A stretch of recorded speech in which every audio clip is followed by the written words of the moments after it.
Merci d'être avec nous sur Radio J comme chaque matin. Et oui, on parle de l'actualité politique en France. Une fois n'est pas coutume avec Yom Tov Kalfon qui est avec nous. Bonjour. Bonjour Ilana. Merci d'être avec nous Yom Tov ce matin sur Radio J. Effectivement, on parle souvent de l'actualité en Israël, mais vous aviez envie de réagir ce matin à ce qui se passe en France, puisque vous suivez avec attention les derniers développements politiques dans notre pays. Et justement, on entendait Ariel Veil, le maire de Paris-Centre, dire que Jean-Luc Mélenchon serait un danger justement s'il venait au pouvoir. Vous aviez envie ce matin justement d'insister sur ce danger-là que vous dites on semble sous-estimer en France. Oui, tout à fait. Comme vous avez dit, je suis l'actualité française, même si j'ai quitté la France il y a de nombreuses années, mais je regarde aussi l'actualité française avec un œil d'ancien élu ici en Israël. Et lorsque j'ai vu les résultats dimanche soir, ça m'a beaucoup étonné que dans la plupart des médias, tout le monde a évoqué un seul scénario, celui donc du Rassemblement national au pouvoir, avec peut-être une majorité absolue, et personne n'a parlé, ou presque, de l'autre scénario, de l'issue de ce scrutin, qui semble pourtant au niveau en tout cas arithmétique tout à fait possible. Si je reprends par exemple les projections de sièges de IFOP, publiées par exemple chez vos confrères du Figaro, à 20h, c'est-à-dire avant même les désistements annoncés par la suite, entre le nouveau Front populaire qui était autour de 180 à 200 selon la fourchette haute députés, ensemble donc de la Macronie de 60 à 90 dans ces mêmes projections, ça fait déjà dans des fourchettes autour de 260 en prenant la fourchette même basse.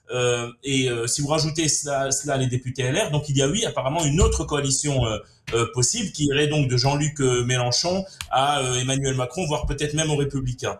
Ce scénario n'est presque pas évoqué, comme si, j'ai envie de dire, je ne veux pas être conspirationniste, mais j'ai envie de dire que on a plus tendance à appeler au loup, c'est-à-dire en montrant le danger du Rassemblement national, pour peut-être faire oublier l'autre scénario, qui est un autre loup qui me semble pas moins dangereux, c'est-à-dire Jean-Luc Mélenchon. C'est-à-dire, on savons très bien que s'il y a cette coalition donc du nouveau Front populaire avec la Macronie et peut-être certains LR, celui qui donnera le ton dans cette coalition, ça sera évidemment celui qui sera à la tête du plus grand parti de cette coalition. Et c'est inéluctable que le plus grand parti de cette coalition sera la France insoumise de Jean-Luc Mélenchon. Regardez même au premier tour, le Front populaire a eu une trentaine d'élus au premier tour, dont 19 LFI, donc 2/3. Et selon toutes les projections, le plus grand parti du nouveau Front populaire, et donc probablement le plus grand parti de cette coalition qui existerait entre Emmanuel Macron et le nouveau Front populaire, ce sera Jean-Luc Mélenchon. Donc, on nous parle de Bardella aux portes du pouvoir. Moi, je crois que c'est plutôt Mélenchon qui est aux portes du pouvoir. Alors, peut-être pas au poste de Premier ministre, nous le savons,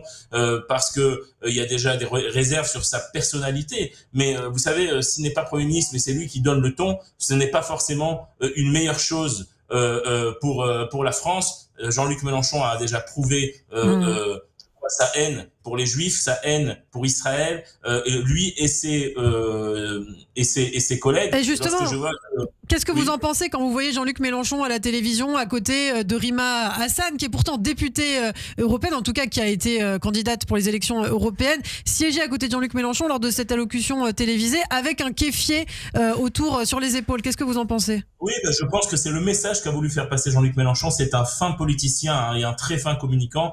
Il a fait exprès de mettre Rima Hassan à ses côtés dans cette première allocution à 20h, vous savez, au top de l'audimat, pour faire passer ce message tourné vers l'islamisme, vers le soutien au terrorisme, vers le Hamas et vers probablement une certaine population qui malheureusement va voter en masse et qui a fait élire au premier tour. Quand je vous voyais que Aymeric Caron a été élu au premier tour, lorsque vous voyez que d'autres personnalités, Obono et d'autres, qui ont été élus dès le premier tour dans certains quartiers de France, alors que ce sont des gens comme Obono par exemple qui parlent du Hamas comme résistant. Donc vous voyez bien qu'il y a un électorat apparemment foncièrement antisémite, foncièrement islamiste en France et qui sait se mobiliser et qui vote et qui est derrière probablement ces réussites électorales de la France insoumise. Alors nous parlons beaucoup de la réussite électorale du Rassemblement national, mais j'ai l'impression que ça vient presque occulter une autre réussite électorale pas moins dangereuse, celle de la France insoumise, celle de Mélenchon, et un président de la République qui n'a pas, en tout cas, enlevé de la table la possibilité d'une coalition avec la France insoumise. Il ne l'a pas